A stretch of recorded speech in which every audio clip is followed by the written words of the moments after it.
Bun, o să discutăm astăzi despre acizii grași esențiali. Ce înseamnă esențial? Esențiali, acizi grași esențiali. Când ceva este esențial, înseamnă că nu poate fi produs de corpul nostru. Trebuie să luăm din alimentație. Asta înseamnă. Când e ceva esențial, înseamnă că noi nu putem să producem. Da? Noi trebuie să luăm din altă parte. Da? Avem nevoie de chestia aia, da? Și nu o putem produce noi. La fel există și aminoacizi esențiali. Da? Ca să noi să construim anumite proteine, da? Trebuie să luăm niște aminoacizi din altă parte, din plante, din mâncare, din alimentație, de fapt, luăm chestiile astea esențiale. Bun, dar noi de ce nu putem să producem? Da? Aici se pune problema. Păi hai să vedem cum funcționează. Ca să înțelegem de ce nu putem produce, trebuie să înțelegem efectiv de ce cum funcționează procesul ăsta. Și luăm, spre exemplu, ăsta este acidul steric. Ăsta este un acid neesențial, pentru că ăsta poate produce corpul nostru. La ce folosește corpul nostru acidul ăsta?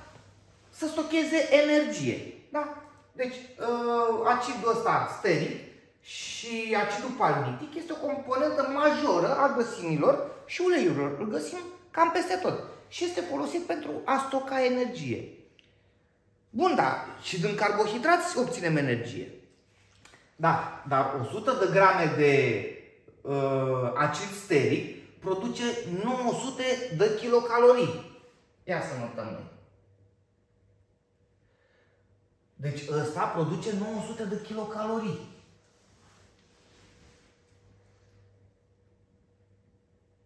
Păi când 100 de grame de carbohidrați, de zaharuri, da? Produce undeva la 450 de kilocalorii. Da? Vezi? Deci ăsta produce mult mai mult. Da? Mult mai multă energie decât carbohidrații. Da? O să facem într-o lecție viitoare și chestiile astea. Asta așa ca idee, momentan. Bun, dar ăsta este un acid gras de care? Saturat sau nesaturat? Saturat. Saturat, pentru că nu avem legături duble. Da? Este un acid gras saturat. Noi știm că acizii gras saturați nu sunt prea buni. Sunt buni, pentru că îi produce corpul nostru ca să magazineze energia și tot corpul nostru îi și procesează. Da? Bun. Și cum îi procesează? Păi, dintr-un acid ăsta, corpul nostru îl poate transforma în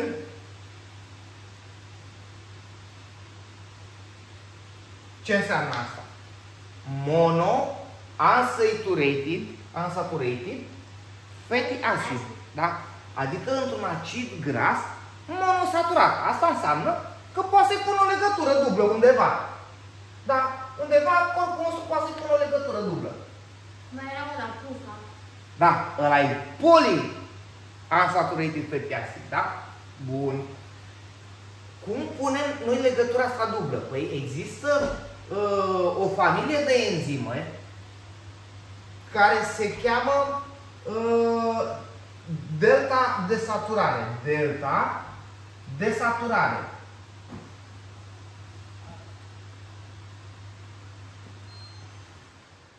Bun, dar enzimele astea delta desaturare sunt 4. Da?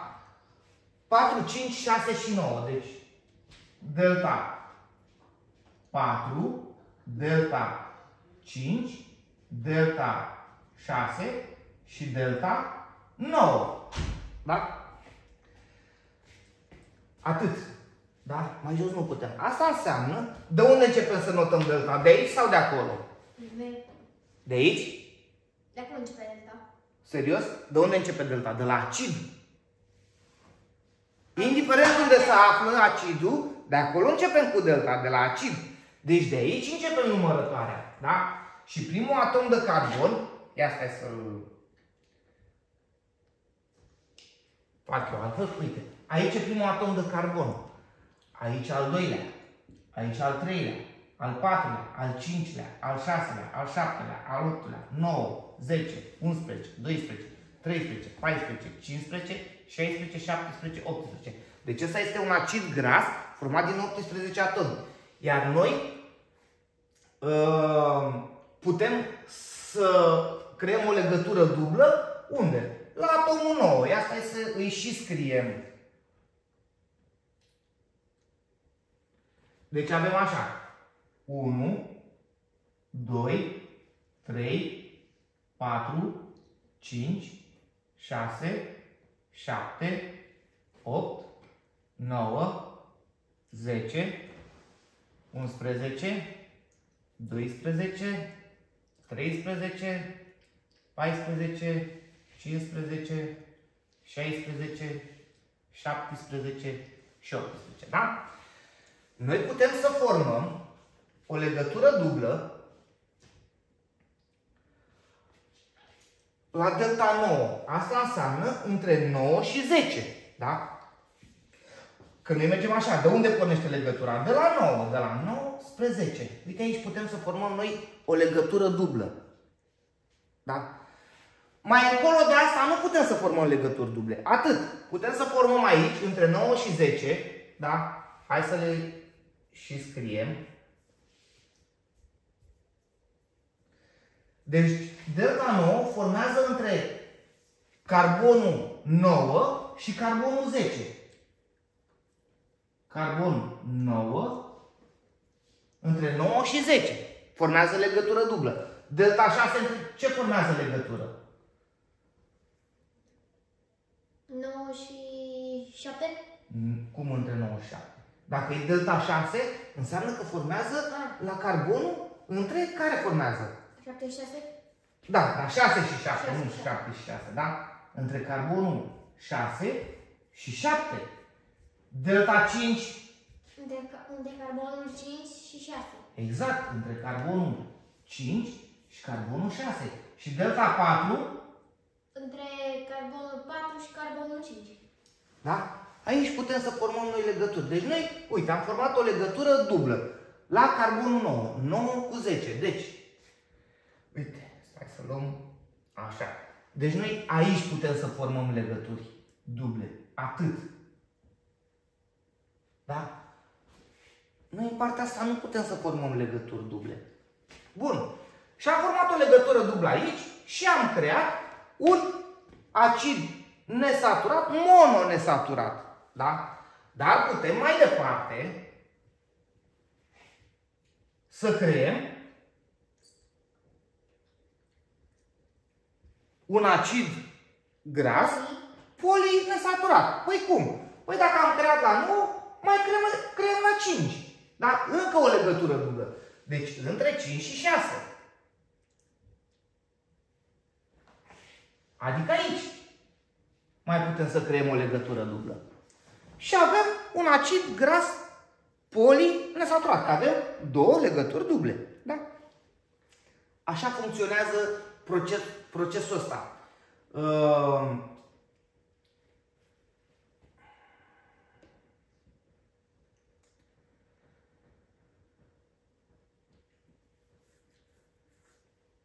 Hai să ne uităm acum la acizii grași esențiali.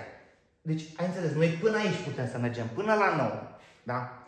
Acizii grași esențiali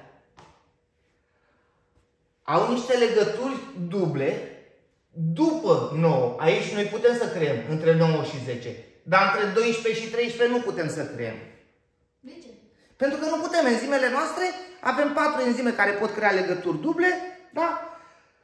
La 4, 5, 6 și 9. Atât.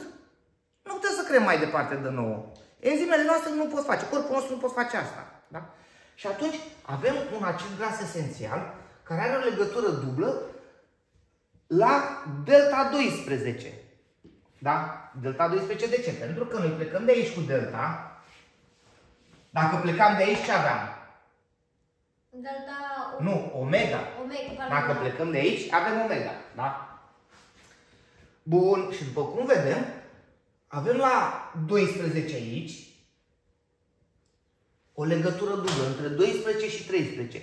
Ia hai să numărăm noi din partea cealaltă, să vedem unde e legătura dublă. La ce atom este? Omega 1, omega 2, omega 3, omega 4, omega 5. Omega 6. Deci ăsta este omega 6. Da? Ăsta este un acid gras esențial, se cheamă linoleic acid. Da? Ai auzit de omega 3, omega 6, mâncați omega 3, omega 6? Uite, ăștia sunt. Da? Doar că se notează din partea altă, dar aici e omega 6, pentru că a plecat să numere din partea cealaltă al 6-lea atom. Da? Ia să vedem la alfa linoleic acid. Omega 1, omega 2, omega 3. Da? Ăsta este acid gras esențial omega 3. Da? La delta, vezi că el are după 9 încolo, are și la 12 și la 15, la delta. Da? Niște double bonduri, niște legături duble. Da? Că dacă mergi să notezi, de unde plec cu delta? De la acid. Unde e acidul? Aici e acidul. Da? Și am acidul și am aici. Delta 1, delta 2, delta 3, delta 4, delta 5, delta 6, delta 7, delta 8, delta 9, da?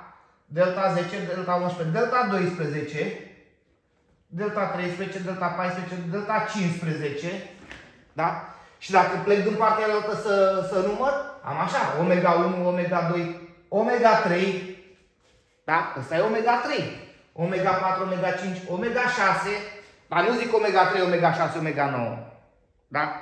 Zic omega 3, că pun prima legătură dublă. Ăsta e un acid gras omega 3, ăsta e un acid gras omega 6, da? Bun. Ia hai să scriem noi formula prescurtată la ăsta. Câți atomi de carbon are ăsta? 18. 18. 2 puncte 2. Da.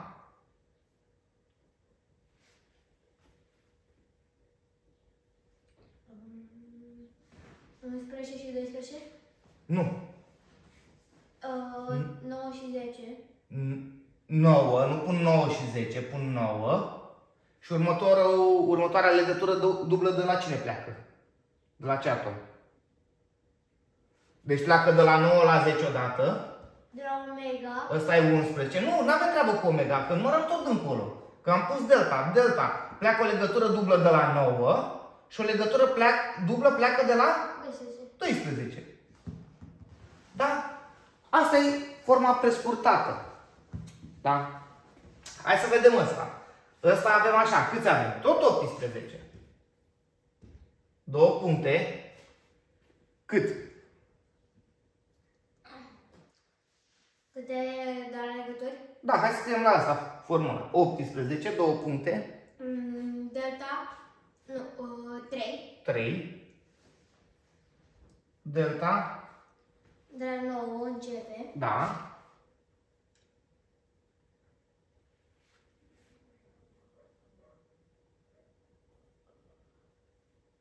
Acum e de la 6 sau 12? Nu, de la 12, că de aici pleacă delta.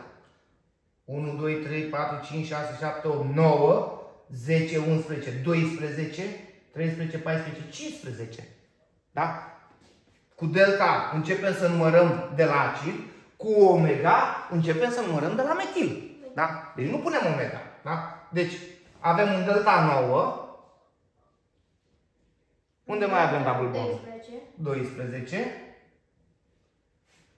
15 și 15. Da? Așa scriem acizii ăștia esențiali prescurtat. Da?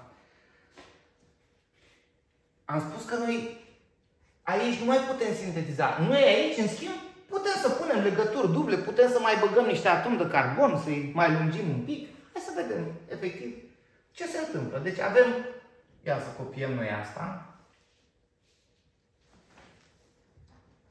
18, 2, 9, 12. Deci avem așa.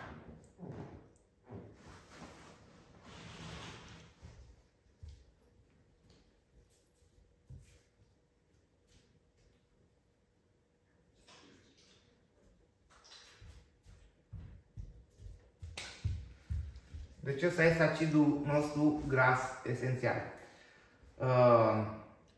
Ăsta este acidul linoleic. Ăsta îl găsim de obicei în plante. Și ce se întâmplă? Hai să-l facem și noi. Deci avem așa.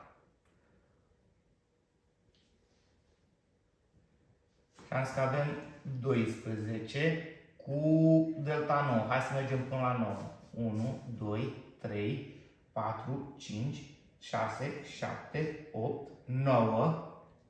Aici avem o legătură dublă. 10, 11, 12. Aici avem o legătură dublă. Da. Da? 13, 14, 15, 16, 17, 18, 19. Ia să vedem. 1, 2, 3, 4, 5, 6, 7, 8, 9, 10, 11, 12. Am greșit.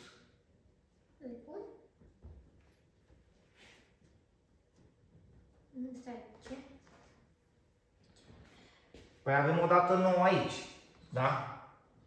Deci 9, după aia 10, 11, 12. Deci aici avem în continuare. Nu sus. 12, 13, 14, 15, 16, 17, 18, 19. Da? Ăsta este acidul nostru gras. Cu 19, până avem 18. 18 sunt, da.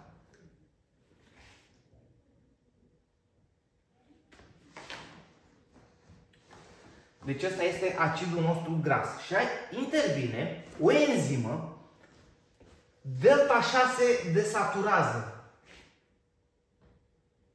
Hai să scriem aici. Delta 6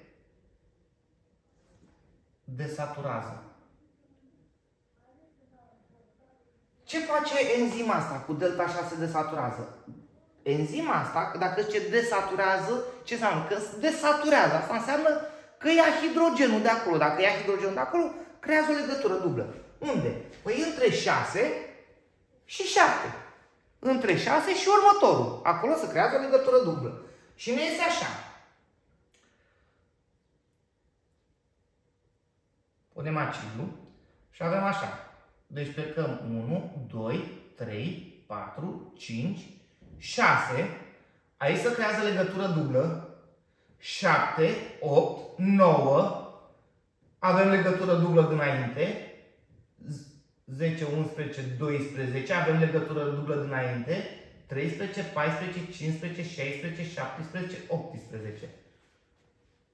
Era bine mai aici. Deci 9, 10, 11, 12, 13, 14, 15, 16, 17, 18. Deci de ce avem greșit?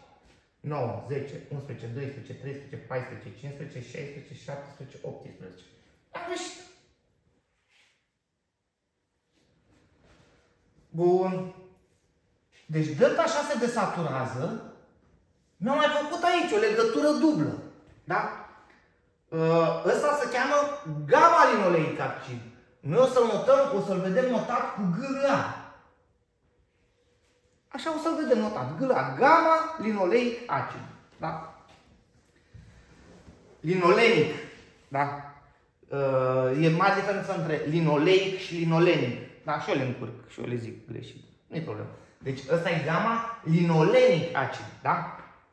Ăsta e linoleic, ăsta e linolenic.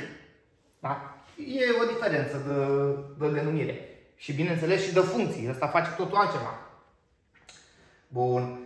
Ce se întâmplă acum? Acum intervine o altă enzimă. Aici avem 6, da? Că avem un delta 6 desaturază. Deci ne-a băgat între 6 și 7. O legătură dublă. Enzima aia, asta a făcut enzima aia. Ne-a băgat o legătură dublă acolo și ne-a furat hidrogenul. Acum vine o enzimă de elongare care adaugă 2 atomi de carbon în plus. Da? Hai să vedem la ăsta care este formula. Avem cât? Tot 18, da? Da. Câte legături duble avem? 3. 3. Și avem delta cât? Delta 6. Delta 6.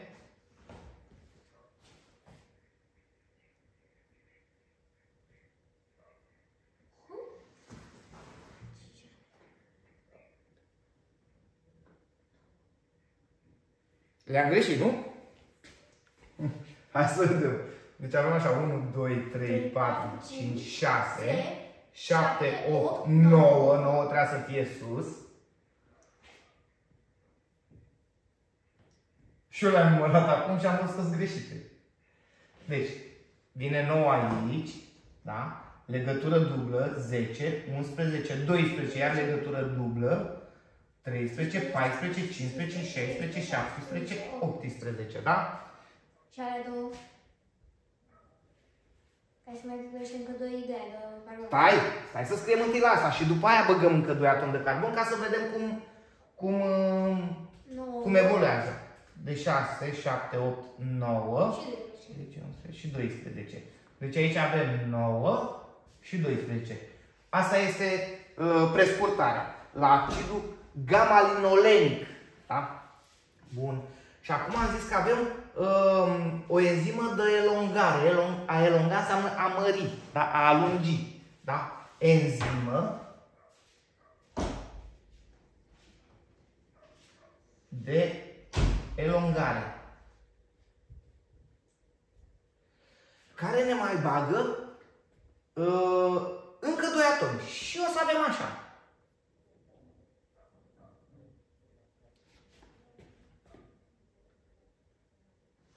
Doi, 3, 4, 5, 6, dar ne mai bagă 2 atomi aici. Adică 1, 2.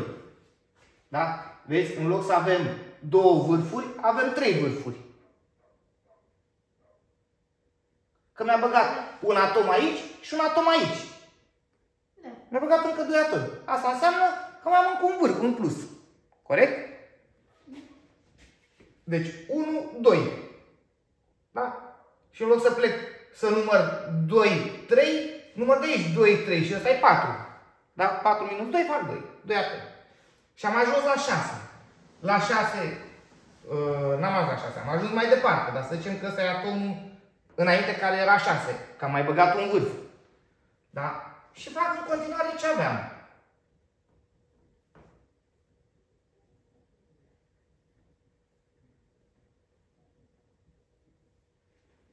Da? Așa aveam. Corect? Dacă am mai băgat aici un vârf, Da. da? Uite, dacă șterg vârful ăsta de aici, am la fel ca înainte. Vezi?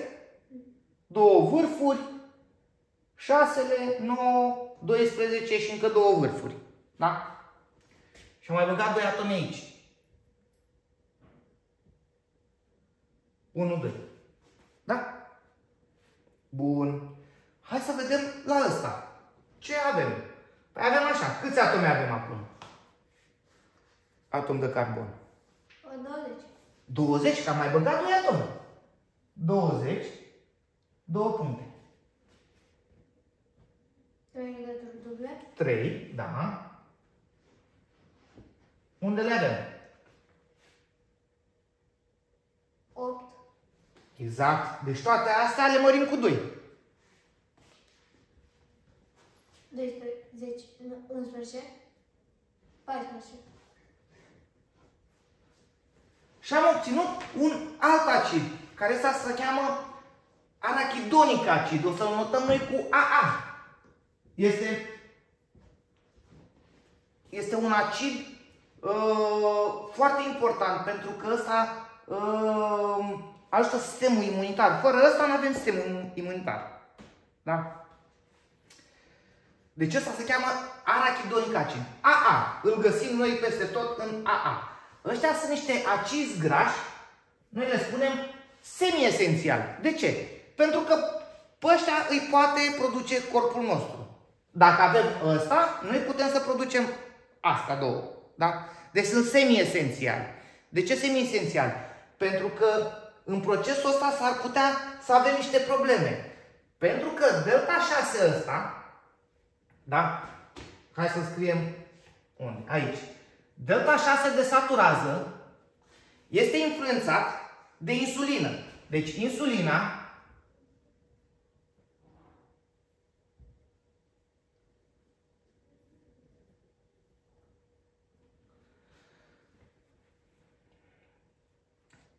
Insulina stimulează asta. Cum îi zicem la asta la delta 6? Enzima. Enzima. Da? Insulina stimulează enzima asta. Și altceva, spre exemplu,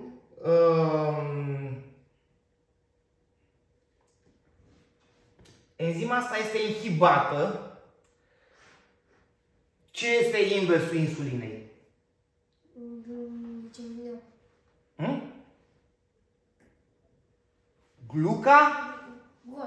Glucagon. Pune minus aici. Glucagon.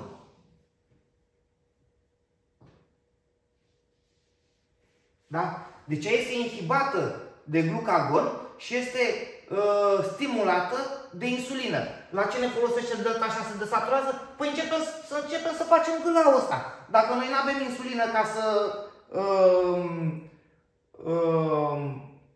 să stimulăm enzima asta, da? Dacă nu avem insulină, când nu avem insulină? Păi în cazul la diabet 1. Da?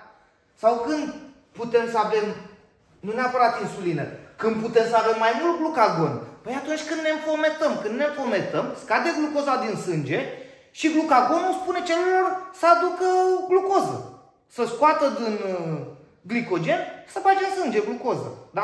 Asta se întâmplă când ne înfometăm. Pe parcursul mai mult timp apare glucagonul, care inhibă asta.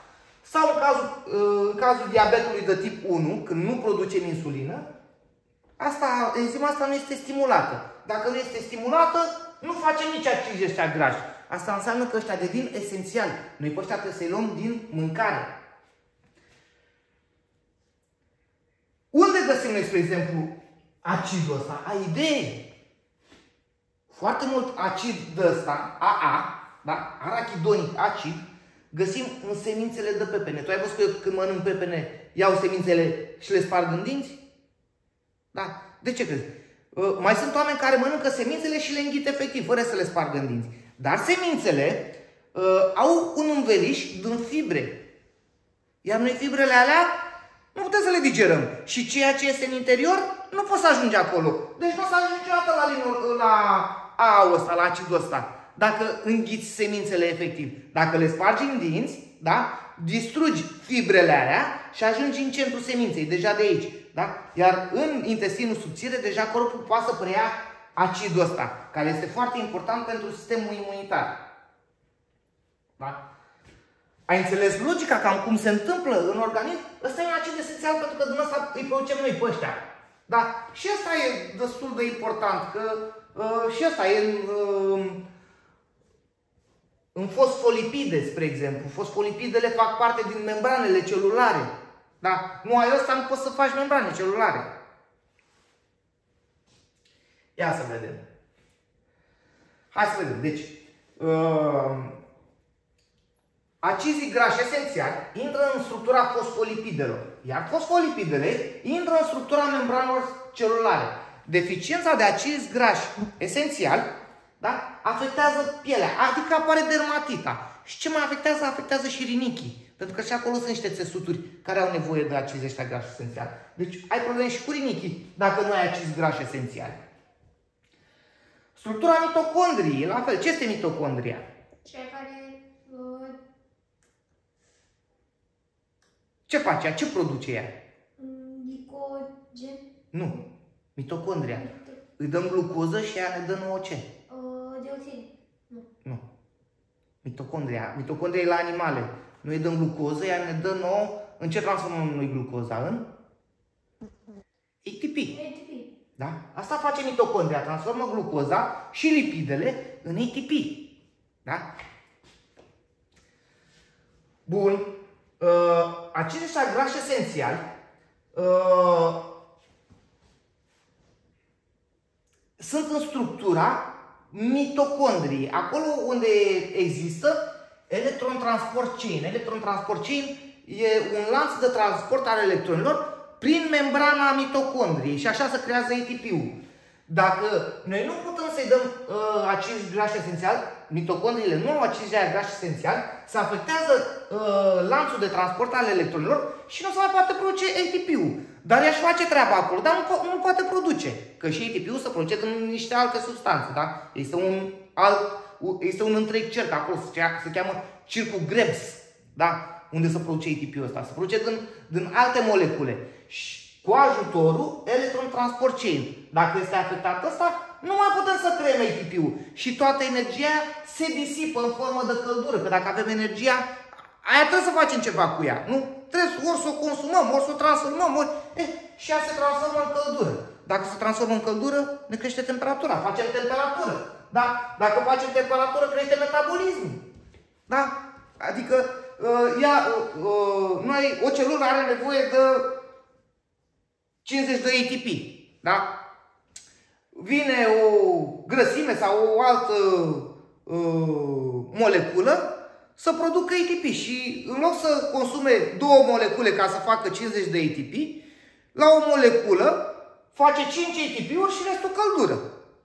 Nu trebuie să ia mai multe celule de alea să facă din nou, că în loc să facă 25 de ATP la o moleculă, nu face decât 2 sau decât 5. Da? Pentru că este afectat electron transport chain-ul ăsta, care ăsta este în mitocondrie acolo. Da? Și vezi cum acizii ăștia esențiali creează un lanț al slăbiciunilor. Da? Afectează ceva, care afectează altceva, care afectează altceva, care ne afectează pe noi. Efectiv. Da? Bun. Acizii grași esențiali au rol și în transportul lipidelor de la ficat la celule. Adică, dacă ăsta e ficatul,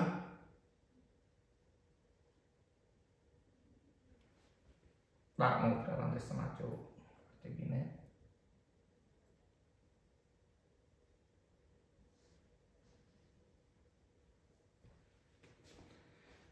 Și aici avem celulele din țesuturi, da? Ficatul trimite lipidele aici, da? Și ăsta trimite înapoi colesterolul aici, pentru că aici se face tot schimbul în ficat. Colesterol, lipide. O să învățăm noi și despre colesterol. Bun. Dacă celulele astea nu se mai pot transporta, lipidele astea, grăsimile nu se mai pot transporta la celule ca să producă colesterolul și să ajute în procesele alea ale funcțiilor celulelor respective, aici nu se mai duc lipide, colesterolul nu mai vine.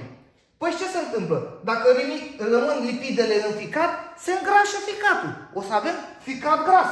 Iar colesterolul rămânând aici și în sânge, crește colesterolul în sânge. Ai înțeles? Deci vezi cum acizii ăștia grași esențiali au mai multe roluri. Ne influențează în foarte multe chestii. Da? În extraordinar de multe chestii. Uite, deficiența de acizi grași esențiali îngrașă ficatul. Iar colesterolul rămâne la celule. Deci crește colesterolul. Bun. Noi am văzut cum am transformat acidul linoleic în 2 acizi esențiali, dintre care unul avea un impact asupra sistemului imunitar. Adică ne-a ajutat sistemul imunitar. Dar are impact și asupra sistemului cardiovascular. Deci nu numai asupra sistemului imunitar. Mai multe sisteme influențează. Dacă acidul linoleic făcea AA-ul, atunci acidul alfa-linolenic, da, se transformă în eicosa pentanoid, EPA, noi așa o să-l găsim peste tot, EPA, da? Și docosa hexanoid, DHA, da? Asta înseamnă 20, da? Docosa hexanoid. Da, are 20 lungime. Și celălalt avea tot 20 lungime. Dar are altă structură. Pentru că era omega 6, ăsta e omega 3. Și are un pic altă structură. Da? DHA-ul ăsta, care se produce din alfa-linolenic acid, da? DHA-ul este foarte important. Pentru că este prezent în cantități mari în retină, în primul rând, da? Și în cortexul cerebral, în creier. Da? Asta ajută la dezvoltarea creierului, de când te naști și toată copilăria.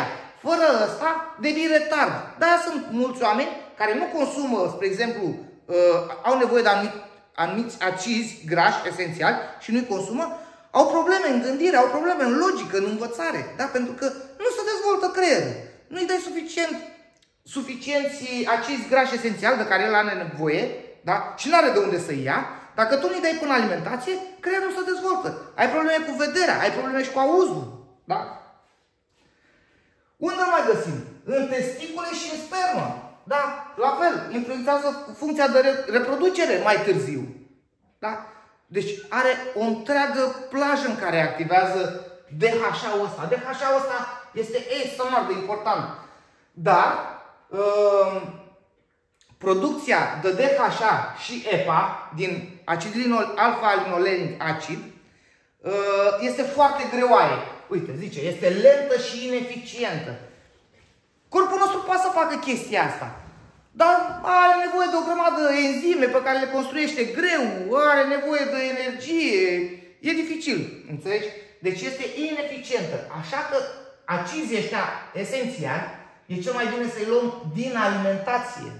Da? Uite, DHA-ul scade riscul bolilor cerebrale. De ce? Păi, automat, că dacă el e acolo unde trebuie, nu apar bolile. Dacă nu este, ar trebui să fie și nu este, apar boli cerebrale.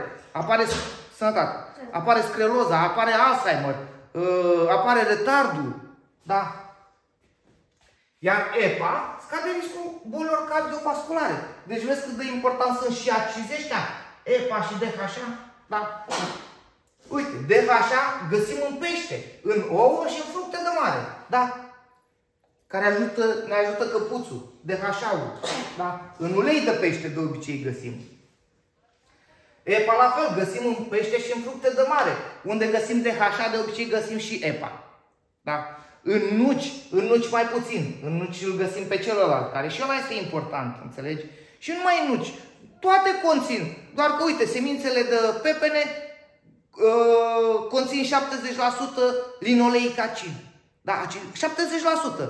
Pe când porumbul conține 15%. Ai înțeles? Deși ăla conține, doar cu o cantitate mai mică. Da? Depinde, dacă știi ce conțin platele, știi și ce să mănânci. Cât de ăla să mănânci, cât de ăla să mănânci. Da? Ca să ai un aport constant de mai multe molecule care sunt esențiale. EPA, spre exemplu, găsim în pește și fructe de mare. Dar peștii nu produc EPA. Bun, și atunci de unde au ei EPA? Păi ei mănâncă niște alge care produc. Algele alea produc EPA. Ei mănâncă algele și noi mâncăm peștele. Și așa EPA ajunge la noi. Ai înțeles? Sau putem să mâncăm direct alge. Uite, vegetarienii, da? Au nevoie de un aport din aceste alge. De ce? Pentru că ei, nemâncând pește, da? Nu prea intră în contact cu EPA ăsta. Și au probleme. Boli cardiovasculare dacă ești vegetarian. Deci nu trebuie să fii vegetarian. Trebuie să știi ce să mănânci și cât și cum.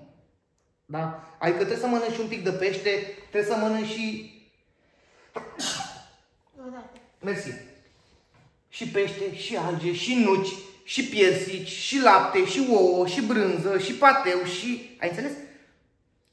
Trebuie să știi să le îmbini. Da? Dar ca să știi să le îmbini, trebuie să știi ce conțin fiecare și la ce folosesc.